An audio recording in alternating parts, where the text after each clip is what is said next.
আমতার এই মেলাই বাড়ির মন্দিরটা আজ তোমাদের ঘুরে দেখাবো। তাই ঝটপট রেডি হয়ে নিয়ে আমি যখন বেরিয়ে পড়েছি, মা বলল আগে তরমুজটা খেয়ে যা, কারণ সেই সকাল থেকে মা কেটে রেখে দিয়েছিল। তবে সত্যি বলতে খুব একটা খাস খেতে ছিল না, যদিও আমতা যাওয়ার একটা বিশেষ কারণ হলো বাঁশির ক্লাস অ্যাটেন্ড করা। তবে আজকে কিন্তু হাতে সময় নিয়ে বেরোচ্ছি, ফেরবার পথে তোমাদের মেলাই বাড়ির মন্দিরটা ঘুরে দেখাবো বলে। সন্ধ্যের সময় প্রত্যেক দিন এখানে আরতি তো হয়ই, শনি আর মঙ্গলবারে বেশ কিন্তু ভিড়ও হয়। আমি যখন গিয়ে পৌঁছাই তখন কিন্তু আরতি প্রায় শেষের পথে। তখন দেখছিলাম সবাইকে ঠাকুরের প্রসাদী ফুল মাথায় ছোঁয়ানো হচ্ছিল, আর ওখানে উপস্থিত সবার মধ্যেই ওনারা প্রসাদও বিতরণ করে দিচ্ছিলেন। আসলে আমরা যখন ছোটবেলায় মেলাই বাড়িতে আসতাম তখন কিন্তু এখানে এত কিছু ছিল না, থেকে থেকে মন্দিরটা আরো সুন্দরভাবে সেজে উঠছে। এই কৃষ্ণ মন্দিরটাই তো নতুন করে গড়ে উঠেছে। এছাড়াও দেয়ালে দেখবে শ্রীকৃষ্ণের বিভিন্ন জীবন কাহিনী নিয়ে কত বর্ণনা চিত্রের মাধ্যমে এখানে তুলে ধরা আছে।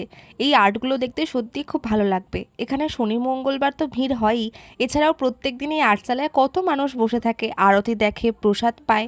মন্দির থেকে বেরিয়ে আমতা বাজার দিয়ে সোজা অনেকটা হাঁটার পরে কিন্তু বাস স্ট্যান্ড পাওয়া যায়। আমি তো প্রায় দৌড়াতে গেছি, কারণ বাসটা না হলে এক্ষুনি মিস হয়ে যাচ্ছিল। আর সন্ধ্যের এই সময়টায় কিন্তু রাস্তায় যথেষ্ট জ্যামও লাগে, তাই একটু তাড়াতাড়ি না বেরোলে বাড়ি ফিরতে কিন্তু অনেকটাই লেট হয়ে যায়।